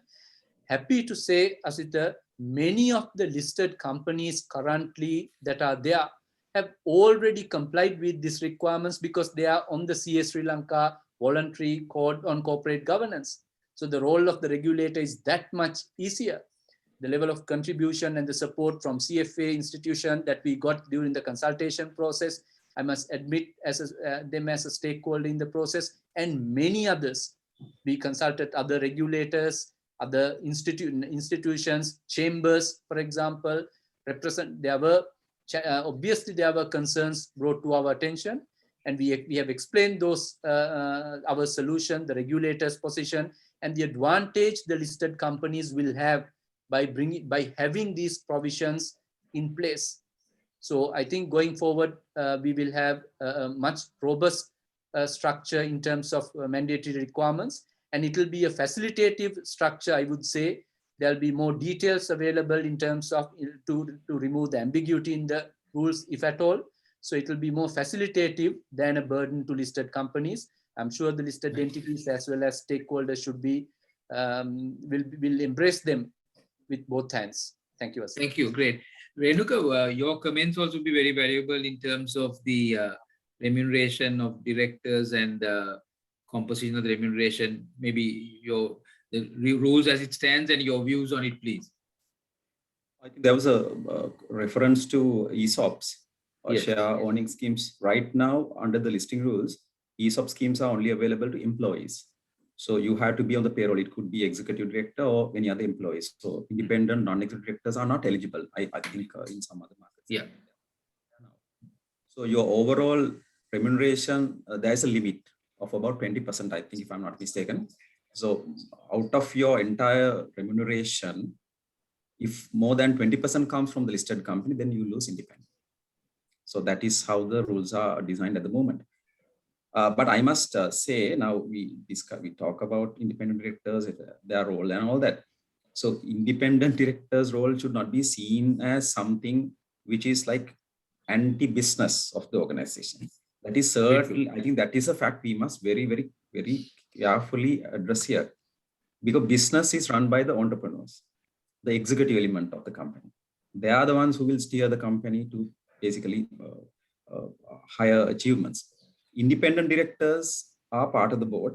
There's a higher burden, higher responsibility in ensuring best practices, good governance.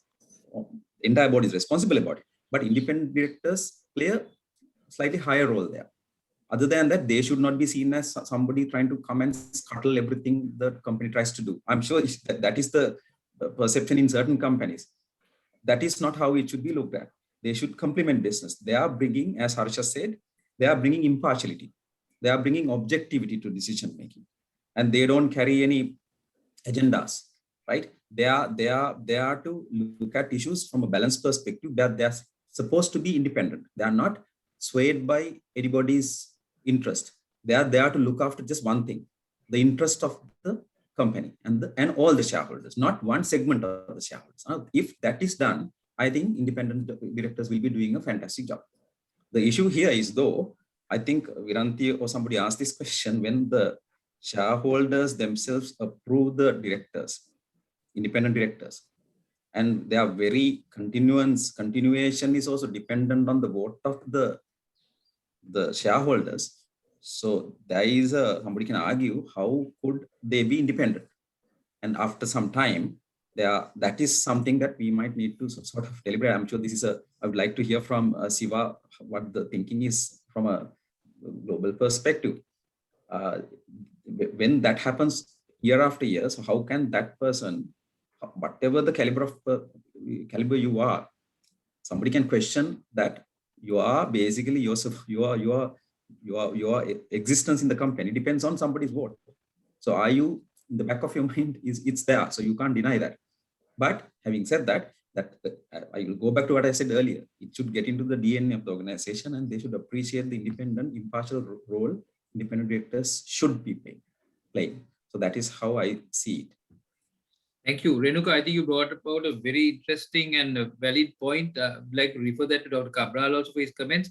The interest of the company, because there sometimes is a wrong impression that an independent director is put there to sort of hold the company back, only look at regulations and so on. They have to play a very supportive role, but bring their experience in and independently review the judgments made by the executives who may be colored by other factors of career, of short-term profits and so on, as Vish also explained in his discussion. Harsha, this concept of best interest of the company, would you like to share a few points on that in terms of, and this whole bring along with that, I'd like to refer to this. There is sometimes an impression that, the committee structures operate and they have a very significant and important role. Having said that, what is the responsibility of the board vis-a-vis the committees in relation to those delegated functions? Yeah, the two questions that have been put forward to me also, Asita. It's a very good question because firstly, I will say, well, when you are a director, whether you're executive, non-executive, independent or otherwise, you are considered a part of the board. There is a collective responsibility vis-a-vis the board. So every director is bound by what is there set down in black and white in the Companies Act.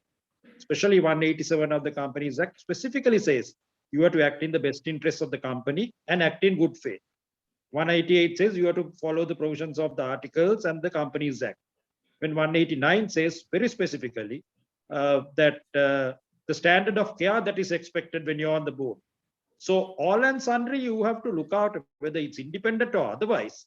You have a tremendous responsibility, statutory responsibility to act in the best interest of the company.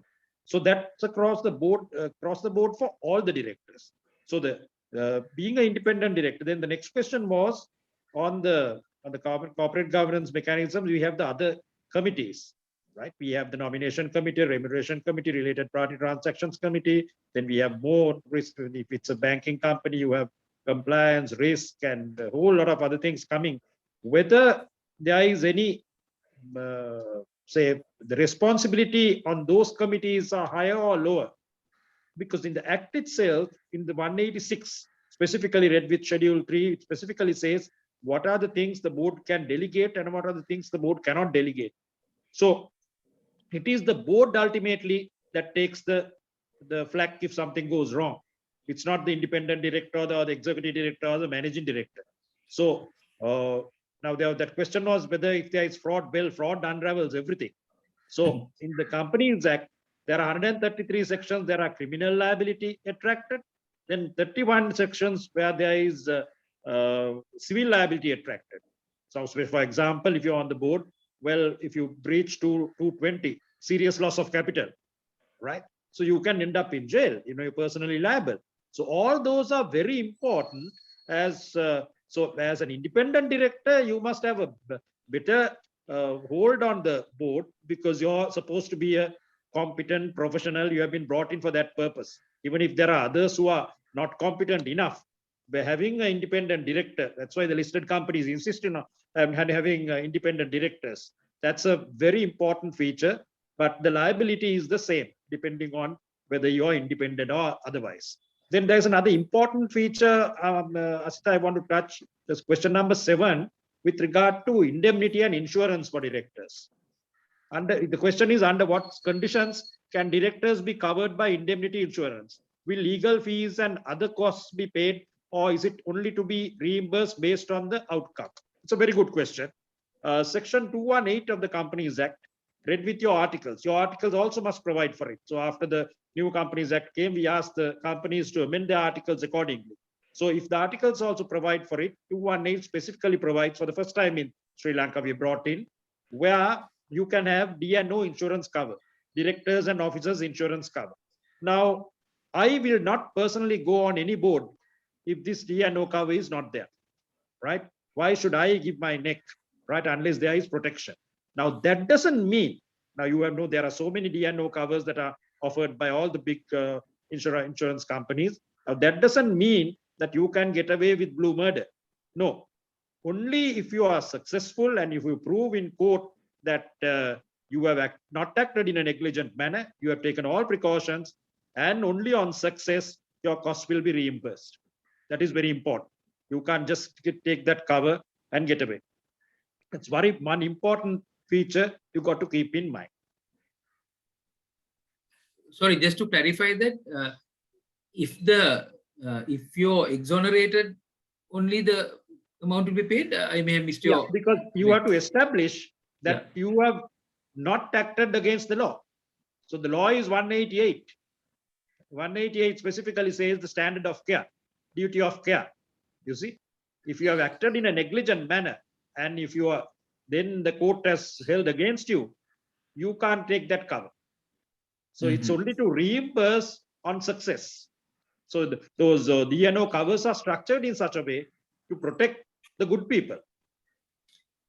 Can the articles provide for cost to be borne in terms of protecting legal charges of directors independent of the conditions you mentioned were covered, were conditions of the cover, Yeah. or conditions in the law? No, the DN, that is 218 of the Companies Act, read with the articles and the DNO cover, the return officers cover. But generally, if you have acted within the parameters for, say, for and on behalf of the company, and the company and the directors are sued, then that is a matter for the board to take, whether the directors' legal fees also should be borne by the company. Very often that happens, because it's not in personal capacity. He has acted for and on behalf of the company. So it's very important that to make sure that I of course, I will never join any organization without the DNO cover. And also another warning to independent directors, I personally follow this: never give personal guarantees. Yeah, absolutely. Yeah. Right? You can, the corporate guarantees are enough for any, because corporate lending, because you are an independent director, you're trying to bring in some sort of discipline and value to the company. So why should you go and give your neck, right, via your personal, if you give your personal guarantee, they come and take your assets, right? So you will be left with only your wife. They don't consider that one. So maybe in the next revision of the code, Harsha, we should bring in these two factors. Yeah. No, and another important thing, Asita, I want to tell, now you and I are both on a couple of boards, joint in the same boards. How many times have we asked the management, look here, this document is no good. Capital expenditure, you come with 500 million with one page sheet paper. We said, no way, you get more information. So that is the role of the independent directors. True. There's, I think it's an interesting discussion, but and it's getting even more interesting as we go along. Unfortunately, time always intervenes. There's some questions on the diversity and inclusiveness, and the questions on gender diversity in particular. So I would there's also a very interesting dimension presented by one of the persons who raised the question of why only at board level, why not at representation in the company overall. And I think in the sustainability dimension, this is looked at for inclusiveness.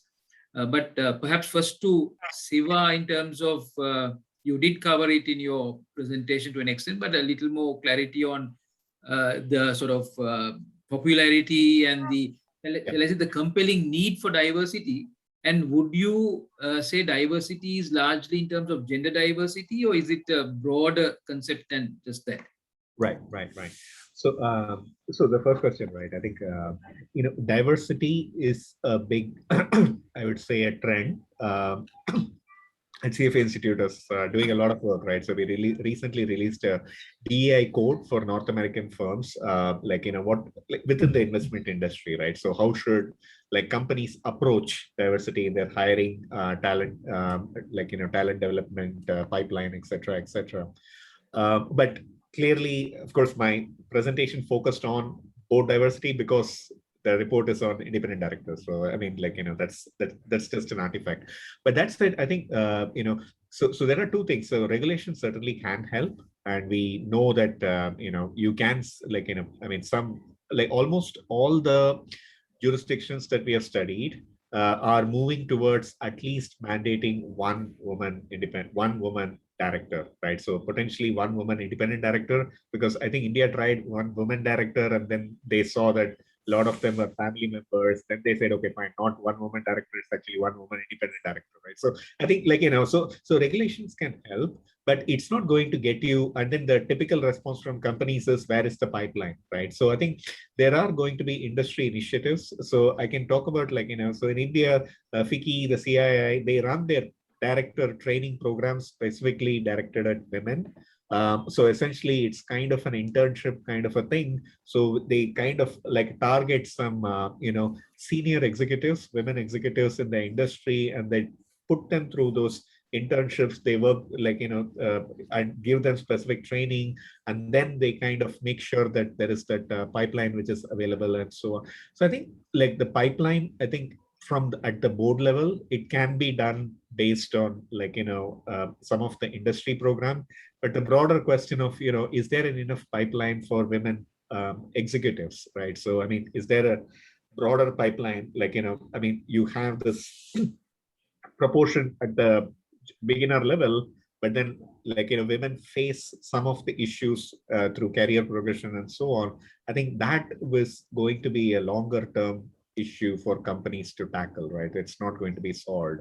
So there are going to be an immediate, near and mid-term and a long-term approach to this diversity issue. Two other matters we need to talk about before we bring this to a close. One is the question of senior independent director. Now it's seen as to use a word, for the lack of a better word, a compromise, when you don't have the chairman as an independent director, and in certain other instances when, which I think Harshana is very familiar with because he's put a lot of thought into this process. But the question is asked by many as to really, how do you select among the group the senior independent director? What exactly is their role?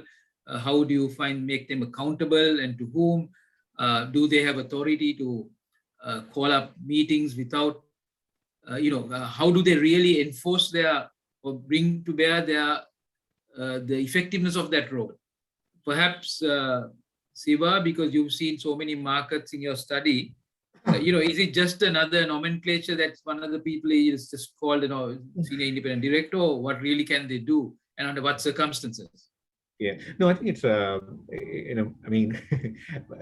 if you believe that independent directors play a positive role, then you should believe that lead independent directors can play a specific role that, or provide that counterbalance, especially if chairman is not independent or separate from management, right?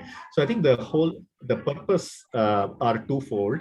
One is to be able to kind of provide that counterbalance to chairman, in terms of making sure the views of independent directors are known, and they're able to call the meetings of independent directors themselves. The second point is in many markets, lead independent directors is a point of contact for investors, to get the views from investors and to bring that to independent directors.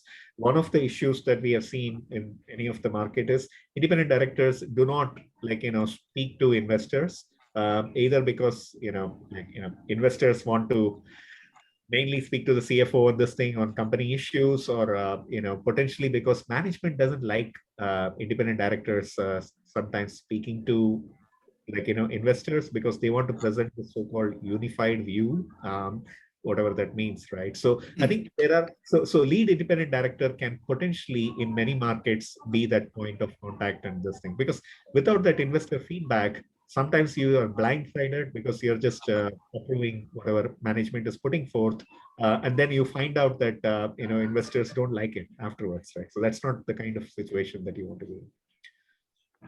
So are we saying that not only... Yes, Harshana, please comment. On whether the senior independent director's role is just a name board in the boardroom, or even the independent director's role is just mere a name board. The document that went into public consultation, which is awaiting implementation now, there are specific provisions to enhance the role of the independent director and senior independent director in the event this chairman of the company is representing the management or is a major shareholder. For example, some of the rules that are, or other requirements that are proposed at the moment are the senior independent director will have the casting vote on certain matters. Another one is within the framework is a report by the senior independent directors to be included for disclosure purposes.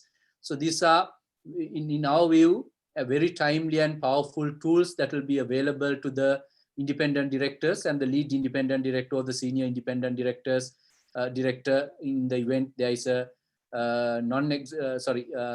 chairman who is part of the management or is a major shareholder.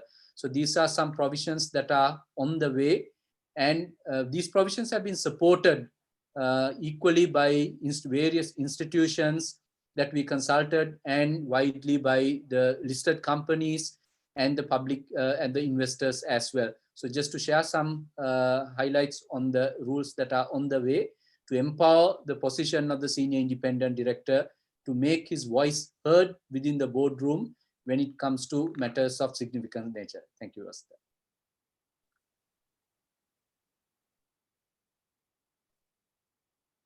Asita, we can't hear you, Asita.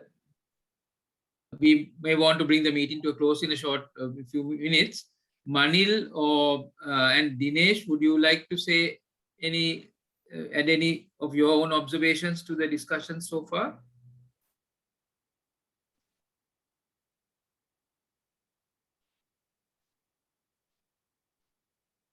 I think they are with us on the. Hi, Mr. Maybe Talal, this is Dinesh yes, here. Dinesh. Yes. So so from our perspective, we are very pleased to see the progress being made in Sri Lanka on corporate governance led by SCC and CA Sri Lanka, where we also have been part. So this is something I would say which, like Dr. Harshada mentioned, something very important to international investors. And we support the initiatives taken and would definitely like to see us moving forward in this journey. Thank Because you. at the end of the day, we need to ensure investor interest is protected, and that's the only way we are going to attract investors, particularly foreign investors, to markets such as our market. So we'll be happy to support in any way and form required to continue this journey. Thank you. Manil, anything you would like to add?